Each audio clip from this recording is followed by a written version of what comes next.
Hello guys, it's Kai France here, UFC flyweight. Just currently in my new sauna. What is it, 44 degrees. Just going to get a light sweat up, and I'm going to talk about the upcoming fights. UFC 271, Izzy versus Whittaker 2. So stacked card, a lot of CKB fighters on this card. We'll get pretty much straight into it. So the fight that I'm probably most hyped about is newly signed Blood Diamond. Mike is his actual name, no one calls him that. His first fight in the UFC. So if you know Bloods, he's one of the best kickboxers that New Zealand has produced. You know, so much experience in the stand-up. But one thing I'm excited about Bloods is you just don't know what to expect. So, you know, crazy kicks, flips, spinning back fist, you just don't know what he's going to do. So perfect for MMA, perfect for the UFC, so I can't wait to see him shine under the bright lights. So he's fighting Jamai Wells. You know, this guy looks tough, American wrestler, but you know, Bloods, he's got a good scramble on him. He's gonna, you know, keep the fight on the feet, hopefully, and then I can see him putting this guy away. So tough fight for Bloods, you know, first fight in the UFC. You know, only had 3 UFC MMA fights, but before that kickboxing experience and training at City Kickboxing, I feel like he's more than ready. So I can see Bloods getting a finish here, either by second or third round, TKO. But yeah, if Bloods goes to the ground, not to say that he's going to be struggling, he'll find a way to get on top or get back to the feet. And yeah, I'm excited just to see what he's going to bring to the table, because yeah, you just don't know if Bloods, but definitely got back in the boy, back in Bloods. The next fight that I'm excited to see is our other teammate, Carlos Ulberg.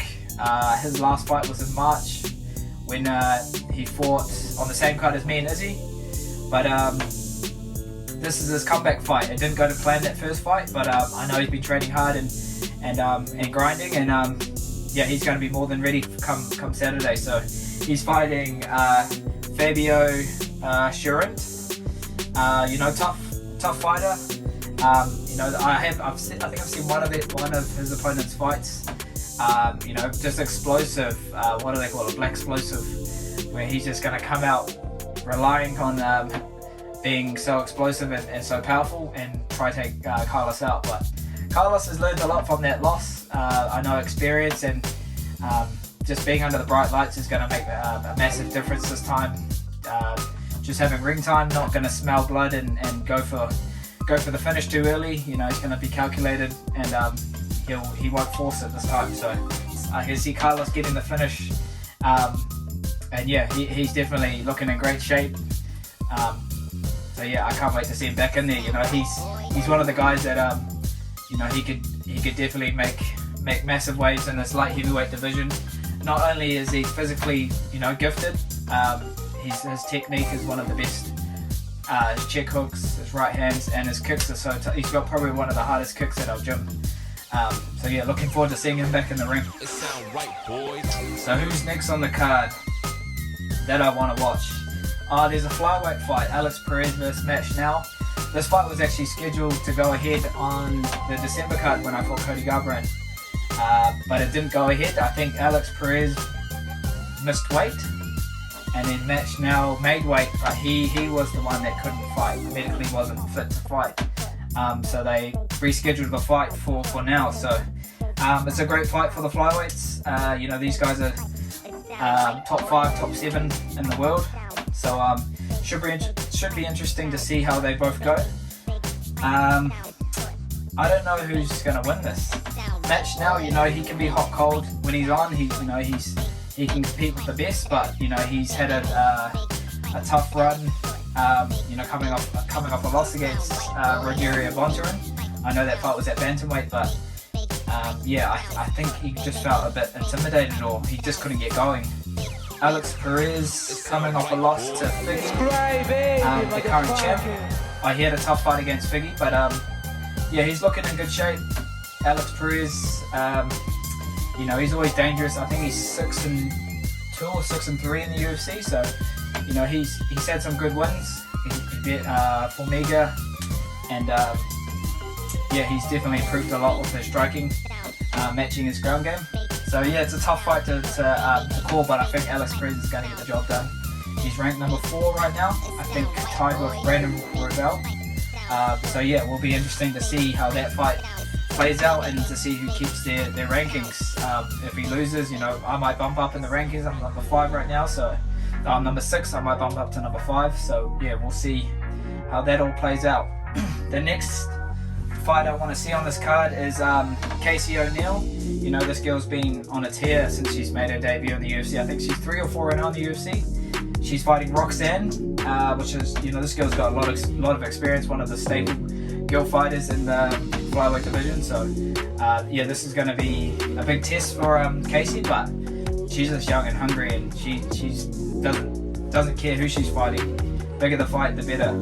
So I've definitely got her. You know, she could keep this fight standing or take it to the ground. So I'm going to go with Casey. I won't call what the finish will be, but just Casey by win. Yeah, I think she's going to get the job done. There's so many good fights on this card, but I'm just going to go to the last 2, which are my boys. So the co-main event is Tai Tuivasa versus Derek Lewis. This is a great heavyweight fight. This is pretty much the number 1 contender fight. So the winner out of this, I can see definitely fighting Francis for the title. You know, Tai, we fought on the last card in December, coming off a massive win against Sakai, that tough Brazilian. Knocked him out and put him pretty much into the stinky leg. Yeah, iconic Tai finish. You know, jumped up on a cage, did the shoey with the Nelk boys, and yeah, that's just Tai to a vintage. So someone's getting knocked out, and I know it's going to be a tough fight, but I'm always going to back my boy Tai. So he's fighting Derek Lewis. I was at Derek Lewis's last fight.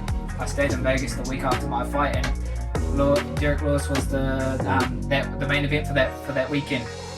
Can't remember the guy he fought, but he just blew him out of the water. Just too strong, too explosive, and then just overwhelmed him. One day it'll be an NFT. So yeah, I remember Derek Lewis saying he doesn't want to fight a title fight because it's 5 rounds. So luckily he got his wish with this 3-round fight in the co-main. So it should be a great fight. Someone's getting knocked out, and yeah, I'm backing my boy Tai. He's on a 4-fight win streak all by KO. So yeah, I don't see him slowing down anytime soon. So yeah, from the area, back in the area, and I'm backing the boy Tai. So can't wait to see him back in there and fighting for a title later this year, hopefully. Now on to the main event, Izzy versus Robert Whittaker for the second fight. You know, this is a great matchup for a lot of reasons. A lot of things have changed since they last fought. Being in front of 60,000 people when they first fought in Australia. That's why it's kind of frustrating seeing this fight happen in America, because this fight should be happening in New Zealand. Man, like, this would have been massive at Spark Arena. They could have sold out Eden Park if the UFC had outdoor shows. We would have fit 100,000 people easy at that place, but it's happening in Houston. But so these fans are going to be lucky. They're in for a treat. So this is the second fight they're having. Robert Whittaker is on a tear at the moment. You know, he's been beating top guys, top contenders.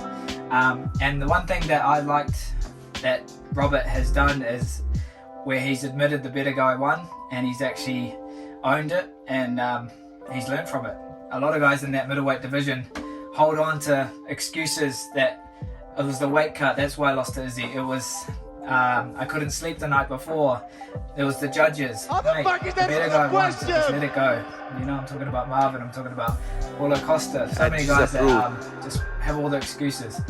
Izzy's the best for a reason, and he's you know, he's lapping the division now. So for this fight, how I see it happening, I feel like Izzy, he's fit at the moment. He's sharp.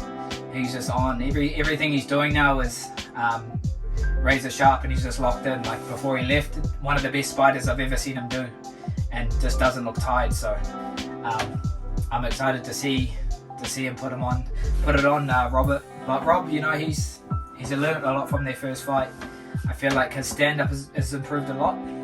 Maybe this fight might get to the ground, but just to keep Izzy down, it's so hard. So I don't see Robert keeping him down. If he does get him down, And then on the feet, you know, there's just levels to this. You can think you're a good striker, but unless you've been in with the elite and you know what they're doing, yeah, you're just going to be one step behind. So I can see Izzy piecing him up just like the first fight, catching him with some wild strikes, which Robert will try to put pressure on him, and you know, Izzy, he would have seen all of this, so I can see him putting him away in the second, just like he did in the first fight.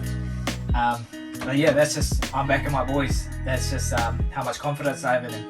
I know I've seen the work that's been put in. I've seen the blood, sweat and tears over the holidays. There's no Christmas break for us. You know, we train all the way through. Like Eugene said, when you're a fighter and you choose this career, that's when you can have your time off when you're retired. So when you're all in and you've got a short window how long you can do this, yeah, there's no break. You just got to go until the day you hang your gloves up. So excited for this card. Wish I was there. I saw the boys all flying out in a private jet. You know, that's an iconic moment. You know, so many years we've been going over to America fighting, and then to see the boys all in a private jet now. You know, everyone that started together just there, just enjoying it and enjoying fight week. Fight week's actually is an awesome time because all the hard work's done. You're just about staying calm, getting that last bit of weight off, and you know, just zoning in, just doing what you need to do, and it's all mental now. So yeah, it's been cool to see them all over there now, just enjoying it, and it's their time to shine. So yeah, Bloods by knockout, Carlos by knockout, Tai by knockout, and Izzy by knockout. That's just how I see it. So I have Kobe's birthday coming up this weekend at the same time as Izzy's fight, so gonna have to balance that out, do a bit of family time, and then quickly get the fights going. But yeah, if you like this content, or if whatever you want to see, just let me know in the comments down below. If it's a day in the life, training videos, if you follow my career, you know I'm into sneakers, so I'll be doing a sneaker unboxing very soon. Maybe check out my sneaker collection, just anything. Just let me down below, and we'll get it going. So follow my journey to my next fight, March 26th, my road to the title for 2022. It's going to be an exciting year, so it's not too late to jump on the hype train. We're not slowing down anytime soon, so stay tuned, don't blink.